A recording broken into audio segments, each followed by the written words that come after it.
Hello, we didn't see you there. Welcome to our channel. I'm Ashley. And I'm Athanasia, and this is Drama with Llamas in pajamas.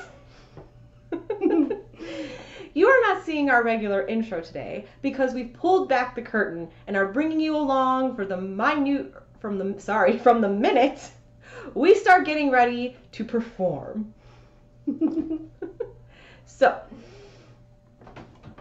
join us while we put on some stage makeup. So just a few things about stage makeup.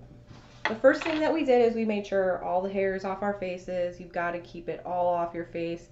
Low neck collars, because if you have a lower costume, you're going to want to put makeup all over.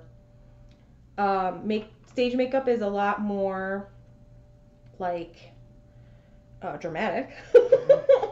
I would hope so. For lack of a better word, than regular makeup is. It's more pronounced because people have to see you from like 10 feet, 20 feet, 30 feet, 40 feet, I don't know, a lot of feet away. Yeah. So you want to make sure they can see your face and you're not just like a white blob or a dark blob or, faceless blob on the stage. Lights tend to wash you out. I remember being, I don't know, do you have this memory, Ashley, of being like 6 years old and just starting ballet recitals and everybody being like, make sure that you put on your stage makeup because otherwise you'll just look like a lollipop. Yeah, I hated having to put the makeup on when I was a kid. Like, that was so frustrating for me. I would literally cry. I would fight my mom on it. I hated it so much. But that's the price you pay for dancing, so yep. Here we are. So what we're doing is we're just applying foundation. We've already washed our faces, which is what you want to do before you put your makeup on. Wash your face. If you have dry skin like me, you're going to want to put moisturizer on for at least 15 minutes before you go on stage, just because typically you use cream makeup, and if you have dry skin, your skin is just going to absorb the cream makeup. And the makeup that we recommend, it's the makeup I used in my stage makeup class, is Ben Nye. There's a link in the bottom to this exact kit actually, and there's a chart so that you can match your skin tone to a box that's for you. And it's going to have a few different kinds of things in there. You're going to have like a foundation color, a few of them, and you just kind of like look and test on your hand to see which one fits better. And then you're going to have a highlight, which is like a lighter color, and a shadow. You're going to have blush, you're going to have a lip color wheel, and you're going to have a bruise wheel. Ooh. Which actually, you can use the yellow on the bruise wheel. I have like purple circles under my eyes, so you can use that to get rid of the purple.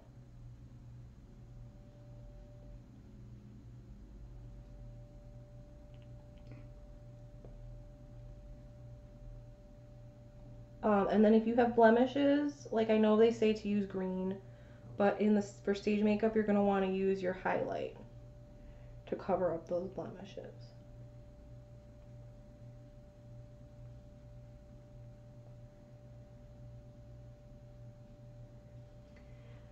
And like Ashley mentioned about testing on your hand to make sure that your shade matches, you also want to make sure whenever you try a new product that you are not going to have a reaction to it, because everybody's skin is different.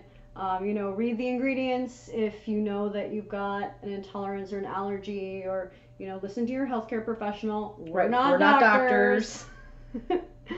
And so then you will want to test a little bit on your wrist, and then wait to see if you kind of get a reaction, and then you'll know whether that's something you want to try putting all over your face or not. Yeah, test it out before you rub it all over your face.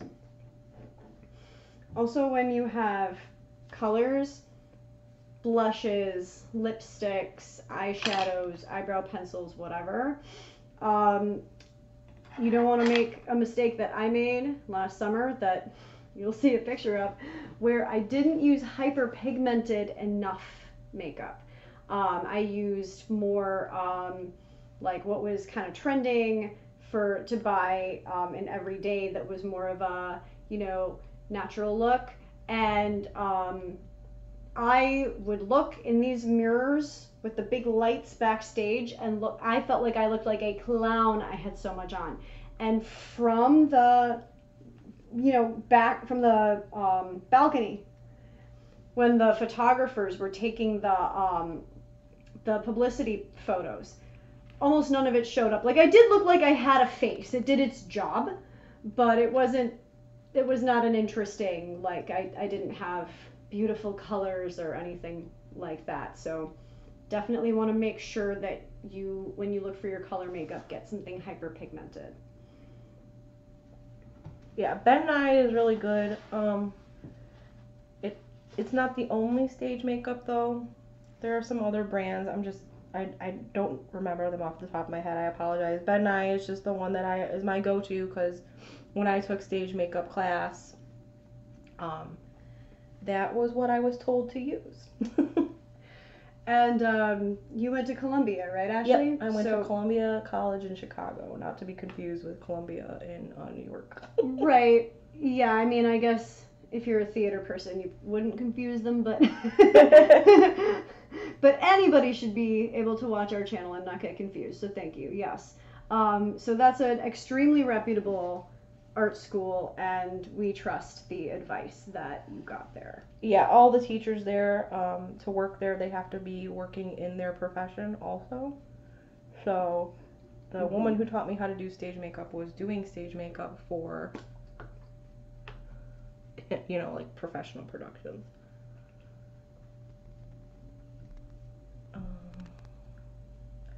Okay, yeah, so you're just going to make sure you put the foundation all over. Apparently I did not clean my face well enough because it's not settling super correctly. But anyway, you're going to put it all over your face. I guess we've got the dirt on you, Ashley. Yeah.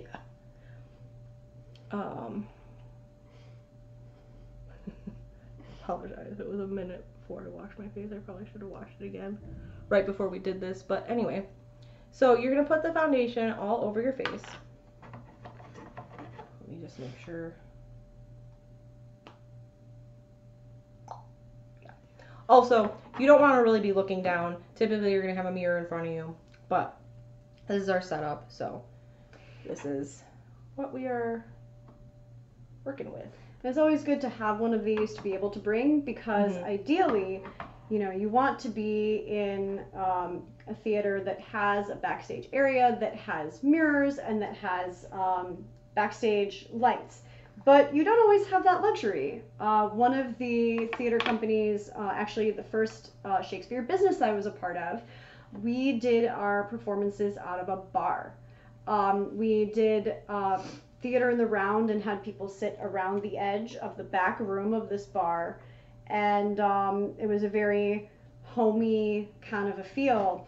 But we were literally taking turns in the bathroom to do our costumes and makeup, and there was a whole ensemble of like, I think 12 of us.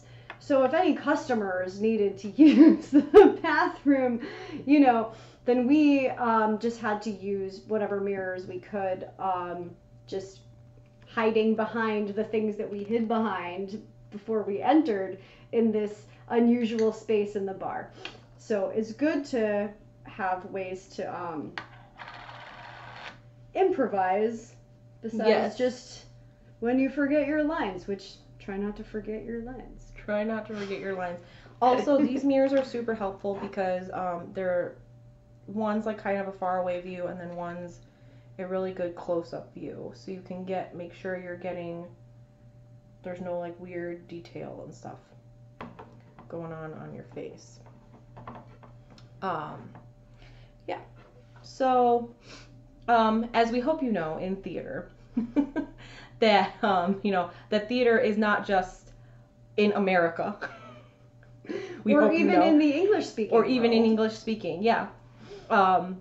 that it's not the only tradition around, that English is not the only language for theater. We are focusing on makeup for more Western type of theater because that's what we went to school for. That's where we perform in. That's what we know. But there are a lot of different theater traditions out there.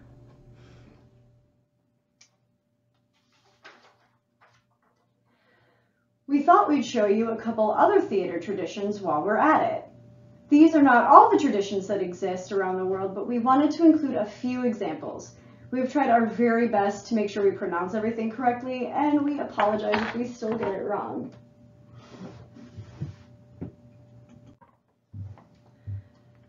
One of the oldest classical traditions of world theater, no plays are known for their strength and poetic beauty. They are presented on simple wooden stages, but use elaborate makeup, masks, and costumes, and combine chanting, music, and dance. Traditionally, performers are all male, though recently female actors have also taken part. In no theater, facial expressions are considered vulgar, so actors who don't wear masks must keep their faces expressionless.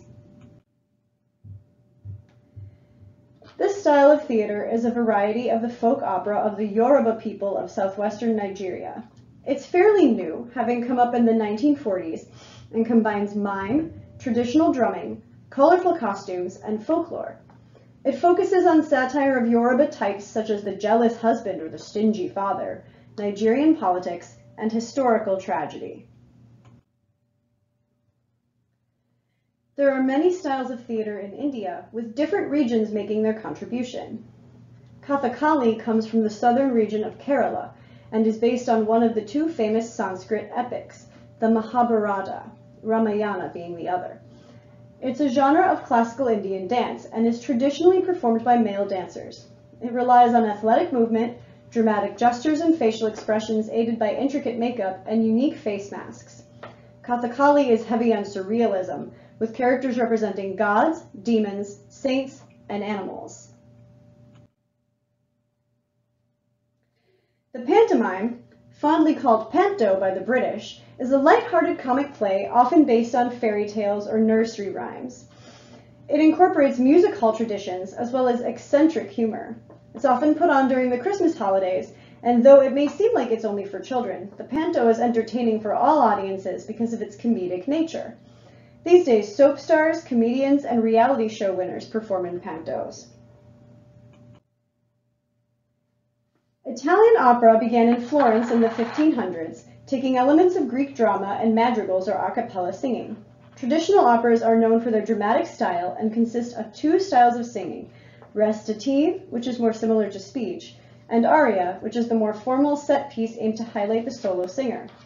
Some of the most famous operas that are still performed today are Puccini's La Bohème and Madama Butterfly, and Verdi's Aida and La Traviata. This photo has a special place in my heart because it was taken from an opera that I was in. It's called Murder in the Cathedral. It was actually an Italian adaptation of a T.S. Eliot play. And we staged it in the Chicago Temple downtown in June 2023. See if you can spot me in the middle. Also, a quick note for those of you who aren't sure what it is I'm doing. I'm applying shadow to my face to make sure that my features pop. So men and women do it differently. For women, you put it on the sides of your nose to make sure your nose doesn't just flatten out. And then you're going to want to locate your cheekbone, which is why I was going like this. And you're going to put the shadow right under your cheekbone so you could see. And then the other place you're going to put it is on your temples. And that just makes sure that you don't lose your facial features. Great to know. Because I know contouring is like big these days with the kids, but you know, some people may not understand what's happening here. I think there must be somebody on this planet besides me who's a little confused by contouring, Ashley, so I appreciate this. Yeah, I don't understand contouring either. I feel like it's like shadowing and highlighting, but I don't know. Maybe I'm not a professional makeup artist. I just learned stage makeup for doing stage makeup because not every production has a stage makeup artist. Exactly. So there's plenty of things you can do to be proficient at doing makeup for yourself without necessarily being an expert for everyone. And we like to keep learning from experts whenever we find them. The next genre of world theater that you're seeing on your screen is Theater of the Oppressed from Brazil, which I've also tried. I did a workshop on it in college with Hector Aristizabal, who was a famous practitioner at the time in Brazil. It was invented by theater director and political activist Augusto Boal, and it can be described as a mix of performance, workshop, and forum. Audiences watching Theater of the Oppressed should expect to be part of the presentation and work with the actors to discuss such issues as poverty, inequality, sexism, or racism. A facilitator oversees the performance, but unlike other traditional plays, this type of performance has no conclusion that neatly wraps up the plot. It leans toward revolution and motivating people to take action. You can see in the picture, they're probably at a freeze point. Any member of the audience can call a freeze point, and whatever's happening in the play, they have to freeze, and the audience member can come in, tap out one of the participants, take their place, and start it going again to try a different solution to whatever problem they're working on. It's really a, as it says, revolutionary art form. The origins of puppet theater stretch as far back as the 6th century, from ancient customs using masks and dummies during festivals. Materials have evolved from simple hand puppets to wood and metal puppets to the more intricate marionettes today. Performance styles have also evolved to include shadow plays using silhouettes.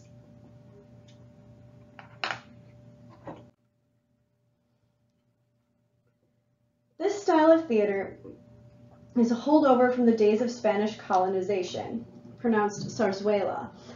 The dramatic action in a zarzuela moves forward with words being alternately spoken and sung in operatic and popular styles. It also incorporates vocal ensemble numbers like trios or duets, and folk music and dance. National hero José Rizal was reportedly fond of zarzuelas. The name comes from the royal hunting lodge of the Spanish King Philip IV, which was called La Zarzuela, and where the first performances were held. Which reminds me, actually, of how the court performances used to be in the Renaissance. They would, nobles would have them in their castles and stuff, and even in Shakespeare's time, the queen was patronizing the yeah. Bring it on back to Shakespeare. Always. Also, if you use, so there's 2 brushes that come with your Ben Nye kit. I have had this kit for many years. I'm not going to say how many because that's going to give away my age. I lost one, but you can always use the same brush. Just make sure you clean it in between. I'm just using like a makeup wipe to kind of just clean it off, and then brushing it on my hand to make sure all the makeup's off. What I was doing with the shadow is you take the brush at the edge and kind of just swipe from the edge so that it doesn't get super clunky on your brush. And then if you want to make sure it's not super clunky, you can just wipe it on your hand before putting it on your face. And then I'm going to do highlight. I put the shadow on the cheekbone, side of the nose, and temples. So then I'm going to put highlight on the top of my nose and on top of my cheekbones, again, to make sure my facial features don't get lost under the stage lights. Not every single actor we have ever worked with looks just like us, do they? Not everyone is a blonde-haired, blue-eyed white person. What? Shock! Oh! Mind-blowing! I know! I mean, thank goodness, because otherwise it would be so boring. It would be so boring. But that does mean that unfortunately maybe some of this advice won't work for everyone. We were not able to bring in models of all different ethnicities and body types to show you how to do stage makeup for different skin, physicalities, and face types, even though we wanted to, but here are some images that we've put together to give you an idea of all the different skin types, body types. We tried to include everybody, and if we didn't include someone that looks like you, we are deeply, deeply sorry. Yes, and some of these images, I really find the makeup jobs they've done to be very stunning. Yes. So, yes. So we hope you enjoy. Yes. We wanted to represent all types of actors, and hopefully you will relate to someone in these images. We have also done some research to provide you with additional resources if you want tips, tricks, products, etc. that match your cultural background. Check out the links in the description under additional resources. And as always, our sources are below in the description under sources.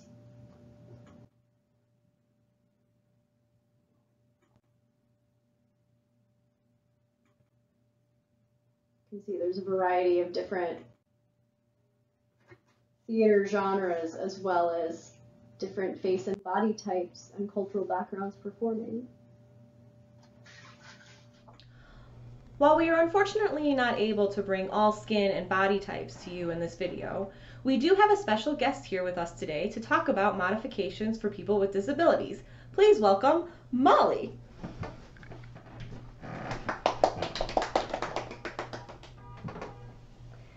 Thank you, Molly, for joining the Drama Llamas today. We're so happy to have you here. Why don't you tell our audience a little bit about you and what you do so that we can all know where your expertise comes from. Great. Hi, everyone. I am an occupational therapist and I work with children. So I do a little bit of all the creative arts throughout my week, depending on what the child who I work with is interested in.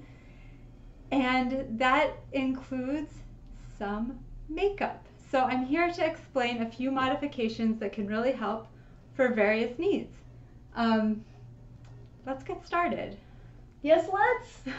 I'm so excited. So first of all, there's a big visual component to stage makeup, as you know. And if you have any kind of visual impairment, there are some tips and tricks. And so we'll go into, first of all, that some of the brushes are incredibly important for their role, and it can be difficult to tell them apart. So it can be really important to rubber band, for instance, a precision brush as different from a lash brush. So you can easily and readily get your look together in time for the show. If you have a need for getting a nice creased line to be really precise with your eyeshadow and with the ridge of your brow, you can always use a spoon as a delineator to make sure that when you add the darker color above, it truly does incorporate where it's going to want to show off the shape of your eye to the best effect. So then you can make sure that you're doing things the right shape and it's even on both sides and you get exactly what you want, even if you can't see it 100% perfectly. Exactly. That's great. The other aspect, which actually technically it comes first, is the foundation. It can be hard to know if you've gotten full coverage that's even if you use a foundation brush. So usually it's best to start with your fingers and feel all the surface area of that skin, and then you can blend with a brush to make it as even as possible. If you're doing something along those lines, you'll want to have a wipe to clean your fingers so that when you go for your next application, very hands-on, your hands are clean and there's fewer smudges. We also know that there are some low vision concerns with like being colorblind, and that can be a challenge where, of course, a big part of that with stage makeup is wrangling in your team and the other actors who you work with or your director, whomever. And it would really be about getting the number code from the makeup color you need and doing a paint by numbers. You can collaborate on the design and make sure that when it's time for you to go show after show after show, you can be independent in knowing what goes where. I had no idea you could use the codes on the bottoms of the cosmetic packages, I just ignore them. You can use them as paint by numbers. That's amazing. I actually experience one aspect that makes makeup difficult, and I want to say that it really shouldn't and doesn't need to hold me back from wearing tricky things like eyeliner. Let's see about this. I have a tremor, and it comes up when I'm nervous, like getting ready for a big occasion. I'm not an actor, actually. I don't do shows, but I like looking like I have a strong and defined look, such as when eyeliner goes on. So the first most fundamental part, in my notes here, I'll cover my face. You can be ready with cotton Q-tips. In England, they're called cotton buds. That's so cute. Yes. So that's for smudges. You have to be ready. And then posture is really important. You would want to sit up nice and straight. You would want to have your mirror ready for you at that level. So this small mirror can be adjusted. It's an ideal pick, and you can find it at any drugstore. There's a magnifier that allows me to see as I'm placing the liner, you know, if I need the cotton bud or the Q-tip, it lets me know right away. I can see if I've made a small smudge. And switching here can make me check out, first of all, in the mirror, my wrist position, which here with this angle that you could see is a resting hand position, which allows you the best control, and it's the least likely to be destabilized by anything interfering. For your body, you know that a straight spine that's relaxed, breathing naturally is going to be the best, and feet planted on the floor. So you want to look if you for all need those tips for elements. breathing, sorry to interrupt, but if you need tips for breathing, you can go back and watch our movement episode. We do have some actors' breathing tips that you can probably incorporate even when you're doing your makeup. That's right. And the last thing is, for mascara, you end up getting to take a tissue to shield your eyelid. Especially a lot of people really have that philosophy. Mascara would be the last part that you apply of the eye makeup. And so shielding your eye, like your eyeshadow from the mascara can be a really good thing if you have tremor or anything really going on. It's just a nice fail-safe. And so when you apply the liner, you do want to rest all parts of your joints in the arm so that you have a nice stable position. And I'll go slowly and I will stay quiet. So Athanasia, take it away. Well, I was just thinking, first of all, Molly always blows my mind. She has just so much incredible wisdom about how to make life simpler and healthier. But that's definitely something that's gotten the better of me in the past, is that I've done a great eye makeup look, and then the mascara, little bits get on the lid, and now I don't know what to do. Do I take it all off? Do I just leave the dots there? Now I know, use a tissue. So thank you, Molly. That's very, very helpful, especially when you have limited time backstage.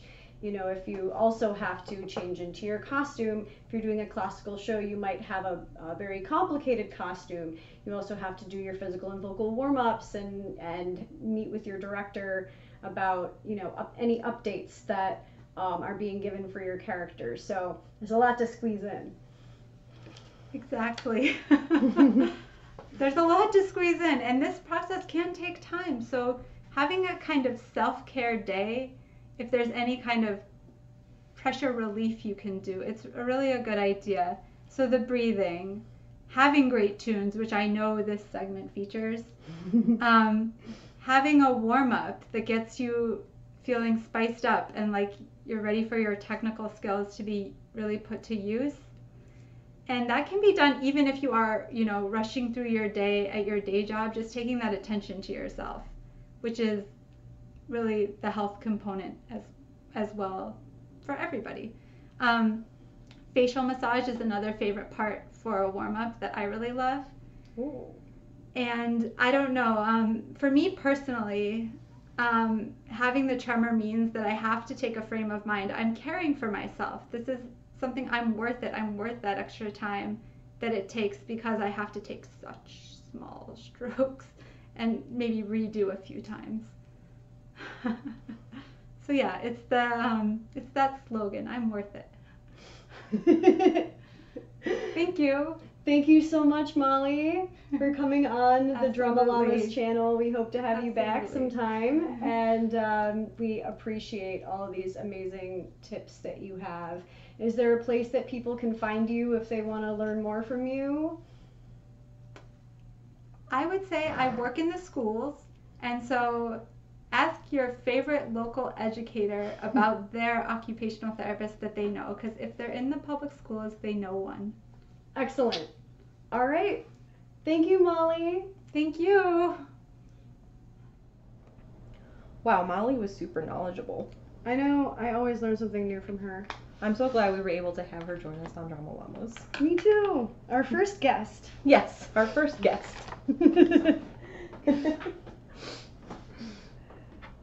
So, we did all of our shadow, our highlight. Let's move on to blush. So typically, the blush is not meant to make you look like a clown, although you may look like a clown because, you know, theater. If you're playing a clown, If you're playing a clown, yes, but also stage makeup. Yes. So again, your kit, if you get the Ben Nye kit, it will have blush in it. Mine's falling apart, so I'm not going to tilt it toward the camera. But you just want to kind of like dab your brush, and then you want to get excess off, tap it. And then you're just going to kind of go lightly because you don't want to make it too dark. But again, find your cheekbone. I'm going to pour it around her cheekbone.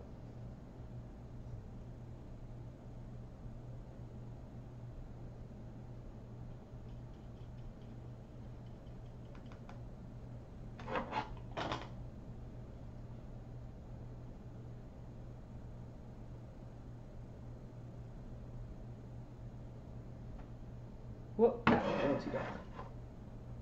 Okay. Dab that off a little bit. You can always correct mistakes, and if something's not totally perfect, chances are the audience won't notice. Yeah.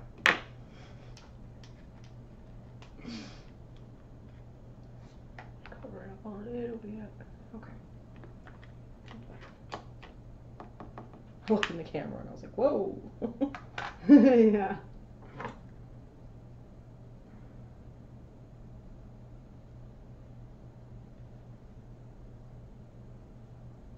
And you'll notice I've been blending. The ring finger is usually the best finger to blend with because it's going to be the least worked out from chores and such over the years, is your ring finger. It's the weakest, so especially if you're applying eye makeup, if you poke yourself in the eye, least amount of damage. Yeah. And you also want to make sure when you're blending, you don't want to have like harsh lines from the shadow and the highlight. You want to make sure that it's like smooth. Okay. And right now we're just doing basic stage makeup. We'll show you glamour in a minute. Yes. So eyeliner, you're going to want to use a like darker brown pencil. Not black yet because this is just to get like to make you look like a normal human being on stage. Sometimes you're going to be playing characters who don't wear makeup, but you have to wear makeup because otherwise no one will see you. Yep. And just remember when you do the bottom lid, you don't want to do in the tear duct. You want to go underneath, like under the lash line is where you want to go. So, let me grab my sharpener. I'm going to make sure I use Molly's advice about bracing your joint so that you don't have an imprecise line. And Ben Nye is not sponsoring us, by the way. I know we've been talking about Ben Nye a lot, but they're not sponsoring us, so just to make that clear. Oh, that's a good idea. I didn't even think to point that out.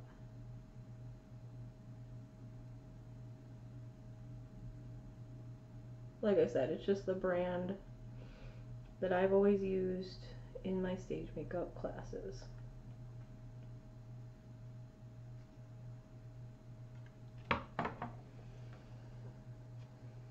So for me, my eyes like to flutter. I have to like hold it closed.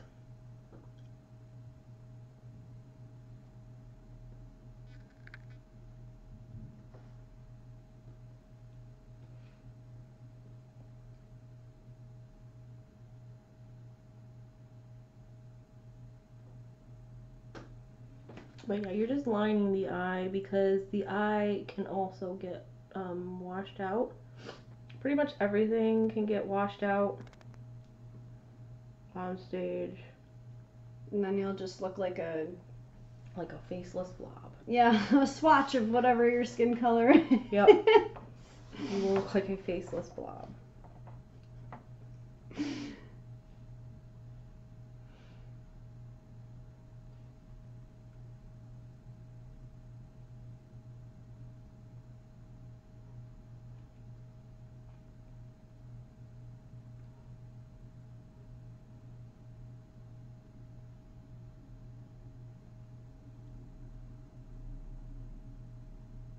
If we were genuinely backstage, it would not be silent right now. Yeah, sorry. I'm focusing on the makeup. So, why don't we talk about the show we were in when we first met?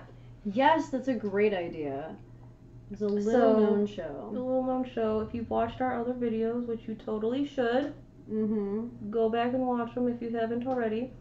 The other intro says we've been making art together for 13 years, almost 14 now. Yeah, it's coming up on 14. Yeah, so it was actually my first professional show outside after graduating, and It was one of mine as well. we were it was called The Scarecrow. And it was really cool because it was a theater company called Theater Hikes. And Theater Hikes are they still around? We're doing a terrible advertisement. I know. If they are. We're doing it. If they are, we apologize if you're still around. And if they're still around, but they go were to a performance. Yes. Basically, they're great. They're an outdoor company where Yes. instead of the actors changing the scenes, You walk everybody with walks- them to the scene. yeah, everybody walks to the next scene together. Yeah. The Scarecrow was in done- Chicago, by the way, theater company in Chicago called Theater Hikes. Yes. The Scarecrow, yes, It was done inside because we were performing in October, November. is cold. But it was in a venue that had multiple rooms, and so we still had people move from one spot to another, Yeah, it which was was kind of cool. An old warehouse in the Pullman district. Yes. And it was super cool because it was like a Halloween-y kind of a play. Basically, this witch. I'm trying to remember the plot. I remember there was like a witch, and she turned a scarecrow into a human. Yeah, because she was mad at this guy that she had an affair with when she was young, and he jilted her, and now he was like a big shot judge or something. Yes. And he had a niece who was me, Rachel, who was like of marriageable age, and she wanted to like play him and take revenge, and I don't know, whatever motives a wicked witch has in a play. So she animated a scarecrow and sent him to go and seduce me, who was already engaged to someone else. Sadly, it worked, and there was a whole lot of on-stage drama that ensued. Yes. I played one of the witch's evil little henchmen. And then I also played I forgot about that. Yeah, I was the evil little henchman. Little boy henchman. And then I also played like a family's friend's daughter. And secretly we had a backstory that you didn't really see like in the play, but like our characters were always kind of really snooty towards one another. Yeah. So like our secret backstory was that we were always in competition for like the men. And there was this one soldier who like my character got paired with as being like accompany to the party with, and it was like I was like showing him off, like, oh, look at, I've got this soldier man. Like, Yes. Yes. And so that's what I remember. I had forgotten you were the little henchman because I just remember you being Amelia. yes, And Amelia, we that would was come the in name. backstage and you would go, Rachel, and I would go, Yes, Amelia. Amelia. And there's even photos of this on Facebook in a Facebook group that we entitled Party Like It's 1699 because Yes. it's set during the Salem witch Trials. Trials. Yeah. So we just did mascara. If you're gonna put on fake eyelashes, you don't need mascara. But we don't have fake eyelashes here, and I don't want to put them on today, so because I don't particularly care for them. Yeah, I don't care for them either. But if you put that mascara thick enough, it'll work.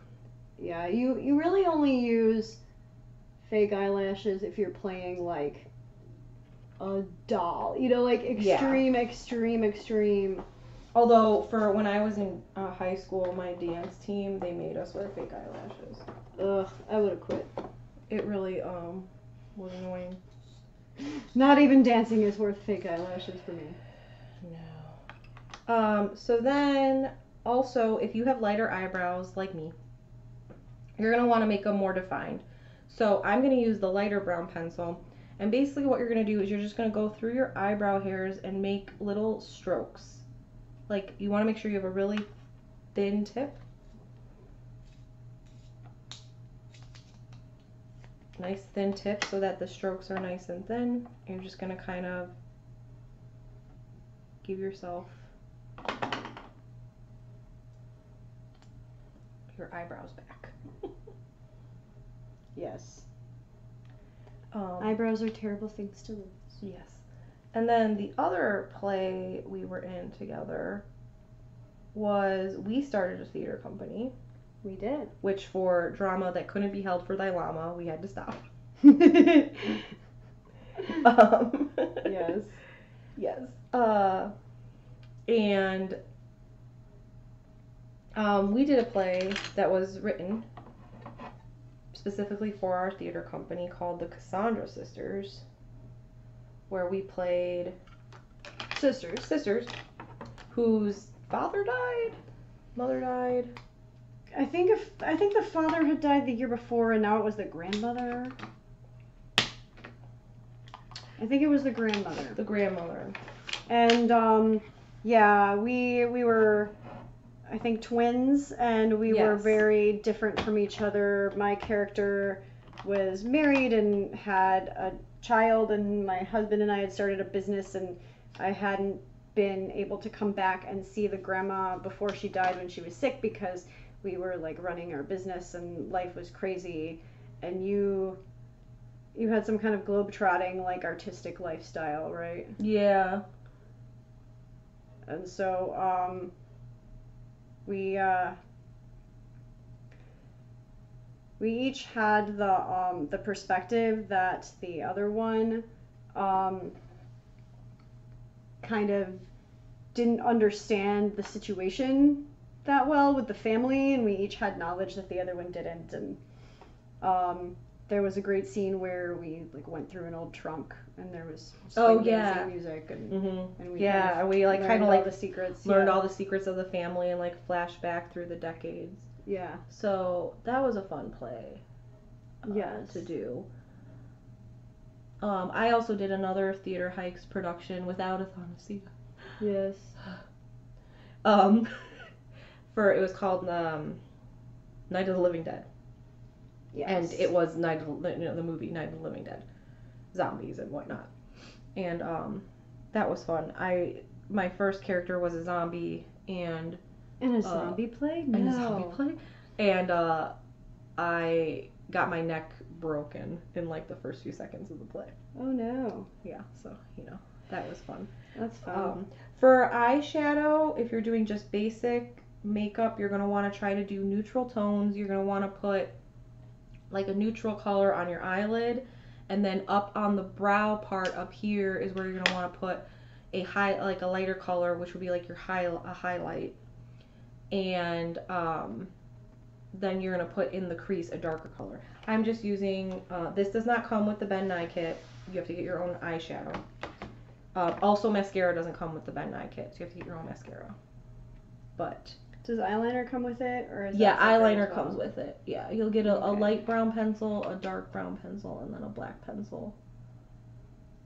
Well, a black pencil and then 2 other pencils depending on your skin type. And then again, this eyeshadow, it's not meant to look like makeup. You're meant to look just like a human being. I'm all about that.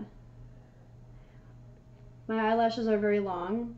Once in Mine high are school, too. Once in high school, I didn't usually wear makeup to school because, like, who wants to get up that early in the morning after studying all night? Right. But one time I wore a cool new mascara to school that was pink.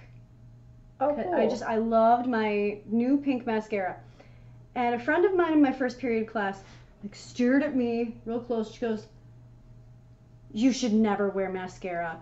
It makes you look like an alien. Your eyelashes are long enough as it is." And I was like, whoa, okay then, guess I won't bother. I remember once I was getting ready for a dance recital and I put on mascara and my friend was just like, "Whoa!" And I was like, "What?" And she's like, "You have really long eyelashes." I'm like, "Yeah, I know. You just can't tell because they're blonde." Yeah. Yep. And again, you know, if your makeup's not perfect, I know, I'm sorry, I just jumped the subject, but I just realized I messed up my crease a little bit. If your makeup's not perfect, it's okay to be slightly off because again, you're going to be so far away. The audience, it's just to make sure that you have facial features. Yes. Like, that is really important. And depending on what kind of costume you wear, you will put the foundation all the way down. But if you have a costume that's up close, you're going to want to stop at the chin because your costumer will be upset with you if you get makeup all over your costume constantly. Yeah, those are not super easy to clean, especially Yeah. if they're, you know, delicate and put together a certain way. Yeah.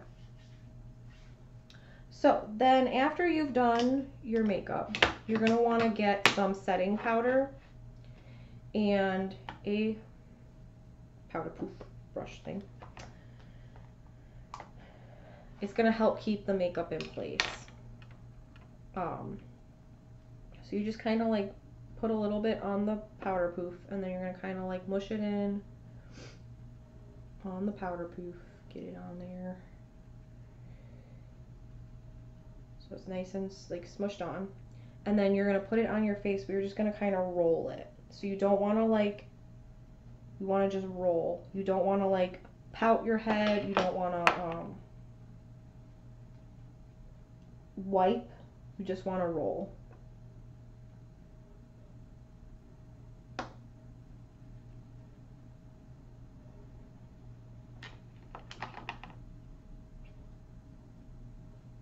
And also putting the powder on the makeup, because it is cream makeup, sometimes it can be a little shiny. So the powder helps get rid of the shine. Yes, I also recently read, I don't know if you learned this as well, Ashley, not to wear SPF foundations for the stage either for that reason, that they tend to be reflective. I did not know that. I didn't either. I learned something new. Hey.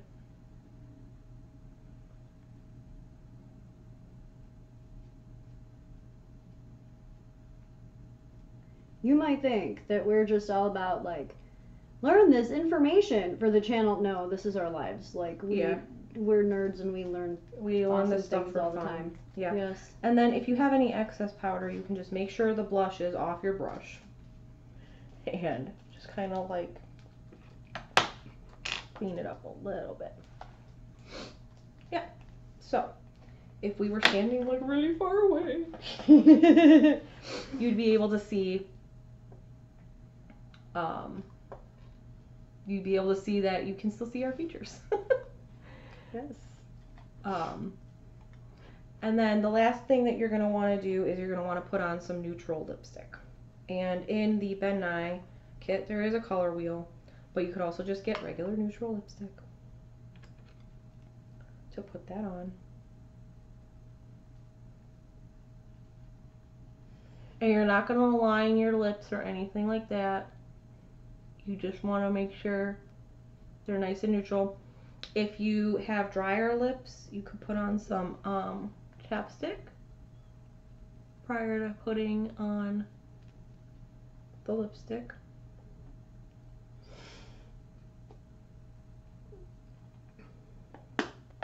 It's important if you're singing to make sure that your lip product doesn't stick, because you want to make sure that your diction rolls as easily as possible. Yeah.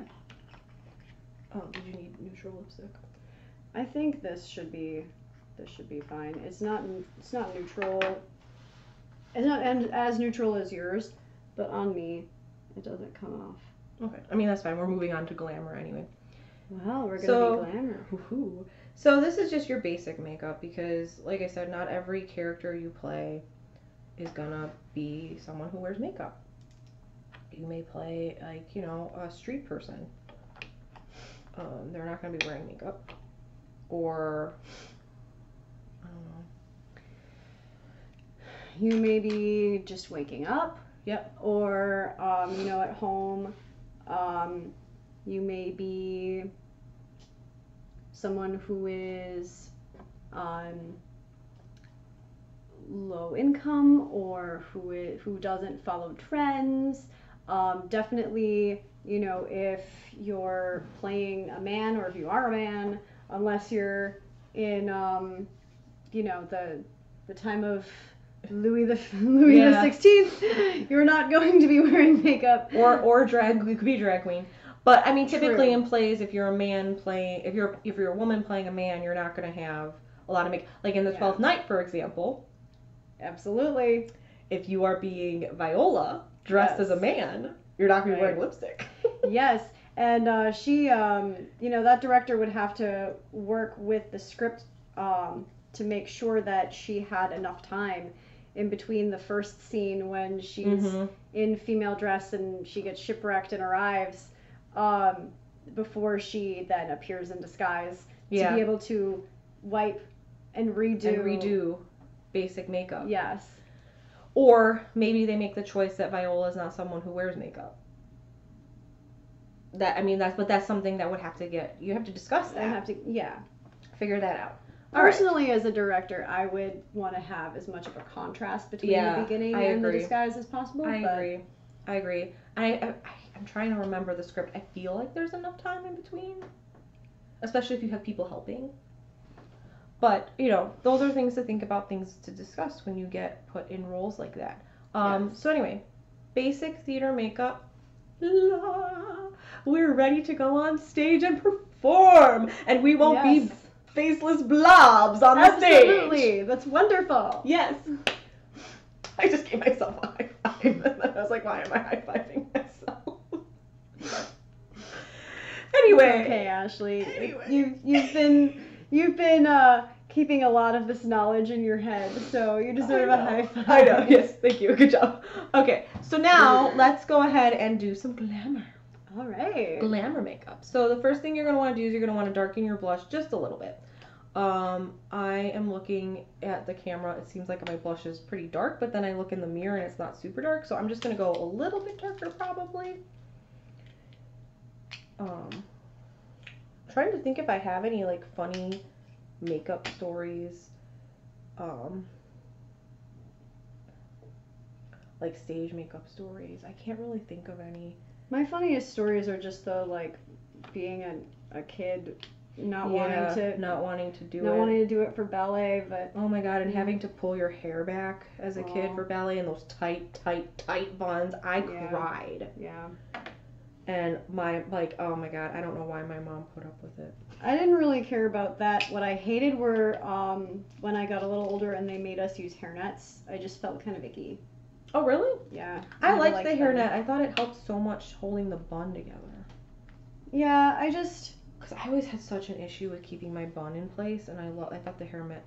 Yeah, I mean, like, look at my wispy hair. The wisps. But I have it too. You can't tell because I pulled my hair back in a headband, but I have the wisps too, so like that was a nightmare. But I would rather have used hairspray because the hairnets just kind of felt like there was something, like if it got a little loose and it was on the edge of my skin, it was like, what is that on my skin? Is that a bug? Like, what is that? Oh, you had to put the hairnet on your whole head. Yeah. Oh, I just had to put it around the bun. Yeah. Oh yeah, no, mine just went around the bun. They didn't make us put it on our whole head. Yeah. So, for glamour makeup, you're gonna use black eyeliner. Again, don't put it on your tear duct. Put it under the lash line.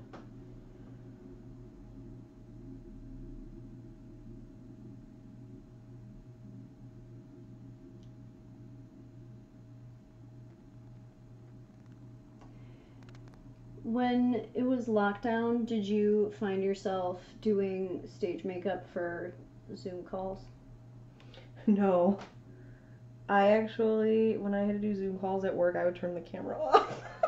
Oh, I was absolutely not allowed to do that. Like, you'd get written up if you did that at my office. Nobody in my office had their camera on.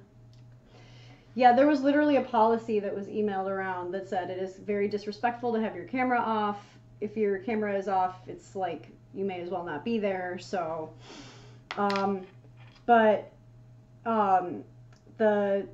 cameras that show yourself, turns out they're very distorting. A lot of people like went to try to get plastic surgery after lockdown because they were sick of looking at themselves. They thought they were deformed. Turns out, no, their cameras were distorted. But I forget where I read that because it would be fun to reread that article. But that would be fun. But look at us. Oh yeah, that would be really fun to read that article. Let's have a movie night and watch some documentaries.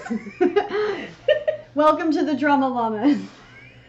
Yes. If you haven't figured it out yet, we're nerds. If you're that kind of person though, you have found your people. You have found your people.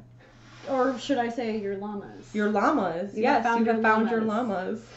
But yeah, so I remember always feeling like every skin imperfection looked disgusting on the Zoom cameras, and often my eyes would disappear. I would look like I was talking and just you could see lips and like nothing, because I have very, very light eyes. I have very low contrast. A friend of mine who's a makeup retailer said, "I'm a summer." Oh, a summer. Yeah, so I don't know started... what I am. I always assume summer because of the blonde hair, but like I have. You're pretty low contrast. You might be a summer. Yeah, I'm probably a summer. I'm like, maybe I could be an autumn. I don't know. Just real quick. Basically, what you're doing for glamour is you're just darkening your blush, your eyeliner. So you're gonna do black eyeliner. You're gonna do like a colored eyeshadow on your eyelid. Depending on what character you play, that's the kind of color that you're going to go with. If you're playing a really, like if you're playing a streetwalker or, a courtesan, you might go, bright pink or a dark purple or something like that. For some reason, the orphanage keeper in Annie popped into my head. And I just picture her with, green eyeshadow. I don't know why. But, yeah, it's the color eyeshadow is going to be based on your character. So because of that, I'm just going to go with kind of it's still neutrally, but it's darker, I guess. But yeah, it's the same basic concept. You put the color on the lid, you put a lighter color up here, your highlight, and then a darker color in the crease. So it's the same basic stuff, you're just doing it darker. And then for your lips, you're going to want to line them and then fill it in. I have thin lips, so I tend to, the top lip is thin, so I tend to go above the lip, just right above the line. Not all the way up here so I look like a clown. Right. But just right above where the lip, on the top, because my top lip is so thin. I love that I instantly reached for pink. Am I a streetwalker, Ashley? I don't know. I'm not. I'm definitely not. I Okay, yeah. Yeah, anyway, I'm sorry, I interrupted you. I lost my train of thought. Train of thought as well. Oh well. Oh well, moving on. Oh, we were talking about Zoom calls. Right, yes. So I would always find myself doing full eyeliner and mascara for the stage to hop on these Zoom calls, and that's the only way anybody could see my eyes. Oh, really? Yeah. So I don't do Zoom calls, although I'm going to be starting to do Zoom calls at work. But like I feel like whenever I do video calls and stuff, like I don't feel like I get washed out. I don't know if that's just It might have been the corporate computer they issued me. maybe. Because I don't get it with my regular laptop Your regular laptop. as much. Did you have a PC or a Mac? I had a PC. And your current computer is a Mac or a PC?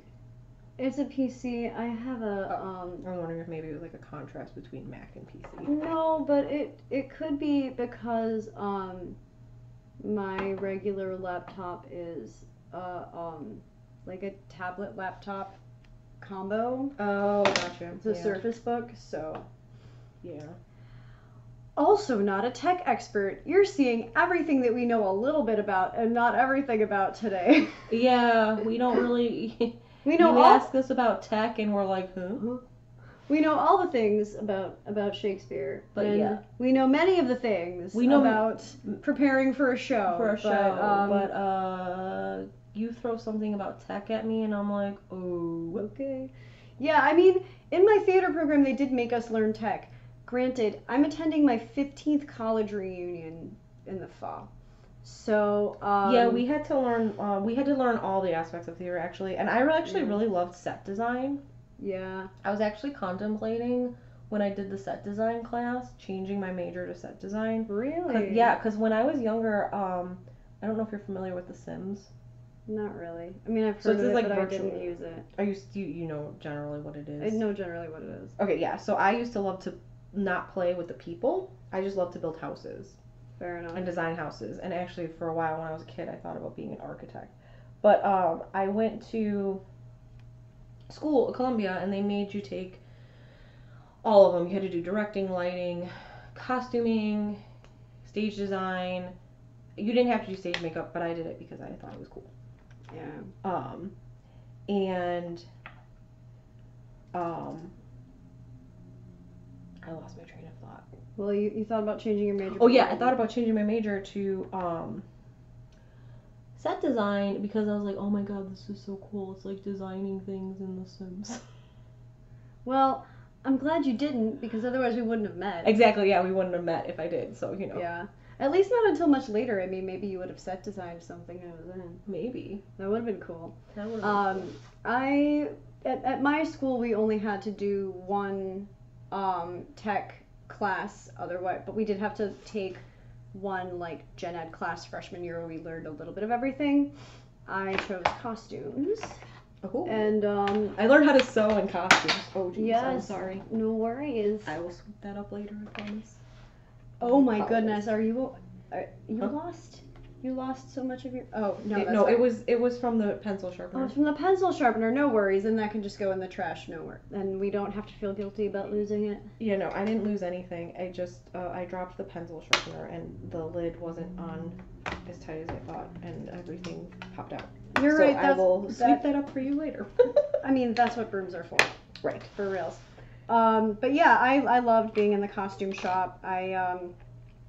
My buddy who came with me to my sorority formal that year bought a new suit for it because he was from Malaysia and he had Mandarin suits but not any Western ones, and he wanted to get one so that he'd have it for job interviews.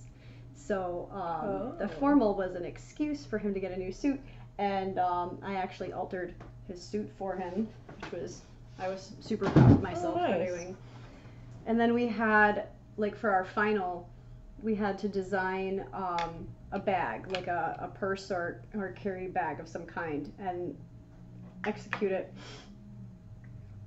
And I designed a tote that had a slim pocket for all the small things, because I loved crossbody bags, but like your wallet and everything always falls to the bottom, and your keys, and you're standing at your door like rummaging. Or back then, that was before ride shares. If you had to take a taxi and you needed to pay the taxi, or like digging for your credit card, and you know, trying to answer your phone and just digging, I didn't want to do that, so I made a separate small pocket for those things. Oh, and cute. Thank you. I thought it was cute. And then I also I'm like, I learned how to fix my ripped pants. you know what? Very valuable skill. And then for the crossbody strap, I put a seatbelt style buckle in it, so that you could just click and it would come off instead of having to pull it over your head. If you had like a big hood on, and because it was winter, and like, you know, sometimes taking a bag off, you're like wrestling with it. Yeah. I don't know. I was 19, and those were the things that bothered me, so I fixed them. And I got an A. So it worked out. Yeah. And I practiced my embroidery. I did a little bit of embroidery on the front. Oh wow, you learned a lot in your costume class. Well, so my class was called, I forgot what it was called, but it was like for one semester you learned 3. So there was a class where we learned directing, lighting, and costuming, and that was like one class, and it was like broken up into like a few weeks for one semester. Okay. And then the other class I took, it was music. I thought lighting was in the other class. But it was like music, set design, Like sound design. and maybe sound design. Yeah. I never really learned sound design. Yeah, sound I wish I had design. learned more of it, but I didn't have enough inclination to take it when I had other things that I wanted to take instead. Right, yeah. So these were the classes we had to take. And I wish I remembered the third one, but it was sound design, set design.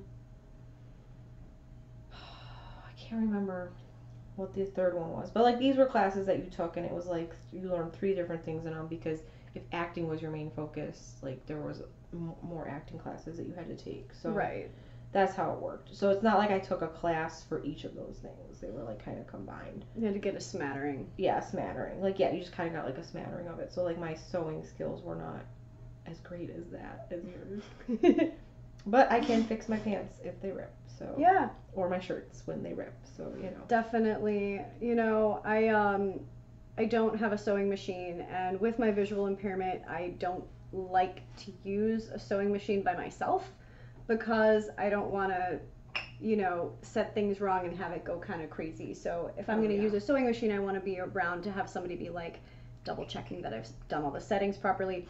And now the sewing machines are crazy. They're actually called sewing computers, and they're literally computers. Really? Yeah. So you don't have to like know how to sew? I mean, you do, but like it's crazy. Like my mom's sewing machine is so high tech, I can't even fathom it. It's incredible. So I only tend to sew by hand at home, but I can hem things by hand, I can mend things by hand. You can make backpack straps that click by hand. I did use Amazing. I used the sewing machines at school because there was always somebody I could double check with. I just don't want to do it like in my house by myself, you know? But I did use the sewing machines at school. And they had these pressing machines too that were like 5 times faster than any regular iron. That was amazing. Like you just put laid something down and just kind of pressed it and pulled it back up, and it was all ironed. Oh, nice. I know. Like that's what I want in my house, man. Yeah. But yeah, so it was funny. I dated a guy once who knew I could sew because he had seen me put ribbons on point shoes. I always had to have someone do that for me. Oh no! Yeah. I like. I was a bad ballerina. I'm too much of a control freak to let anyone else touch my point Bad shoes. ballerina. I had to have someone do it. Oh gosh, I'm glad it worked out, man. Well, it was the at the shop that you bought them from. They offered, so it was someone who knew what they were doing. Yeah, but still, I would like measure them myself and put them in little pencil marks, and I was very fastidious. But but so this boyfriend had seen me put ribbons on point shoes, and he's like, Athanasia, my hem came down on my pants. He goes, I've only had these pants a couple of years. I feel so bad. I'm gonna have to throw them away. I'm like, throw them away? You just hem them. Like, if you don't know how to sew, you can take them to the tailor. But like, and he's like, well, isn't that expensive? I said, not as expensive as buying new pants. Seriously, bro. yeah. It's a hem. It's gonna be like $10 to $15. Oh my god, that's hilarious. I'm like, give it to me. I literally pulled out, it was like a dark brown. I had dark brown thread in my bag, and I'm like, in my dad's bag, I'm like, here. It's fixed, put them back on. That's hilarious. And he's like, this is magical. I didn't know you could sew like this. I'm like, wow, if that's magical, like, let me perform some miracles for you. I know, right? I'm gonna walk on water for the sewing equivalent of walking on water. Oh my god, that's so funny. I know. All right, well, thank you for joining us for our Get Ready with Me. And listening to all of our story time, and we apologize for some of the silence. We got caught up in the makeup. Again, this is our glamour. It looks dark. You would not wear this out on the street. But if I stepped back 10 feet, 20 feet, 30 feet, you would still see my face. And it would look fine under stage lights, bright stage lights, and all of that. So we hope you enjoyed. And, you know, the possibilities are endless for makeup. You can also, for stage makeup, there's gore makeup. That's when you would use that bruise. Yeah, that's when you would use the bruise palette. But you'd also play, gore makeup was my favorite because you also got to play with like latex and to make like scars and skin that was like falling off. It was my favorite. My favorite one was gore makeup. So gore makeup, old age makeup, obviously to make yourself look old, fantasy makeup, and all sorts of different kinds of stage makeup. So fantasy would be like, you know, if you played a creature that had a totally different skin color and maybe had like little prosthetic ear tips. And stuff like that. Maybe like Ariel from The Tempest, or even like the fairies in A Midsummer Night's Dream. Yeah. You could go really crazy with that. Mm-hmm. Cobweb, moth, and mustard seed. Yeah. Could all be very literal. Yeah, very literal. So, you know, maybe if you stay tuned, you might see some more in the future. Who knows? Tune in next time and learn how Shakespeare built his greatest tragedies. Make sure you mark the air date in your planner, because if it's not in your planner, it doesn't exist. And please remember, if you like our vibe, there is that button that is called subscribe.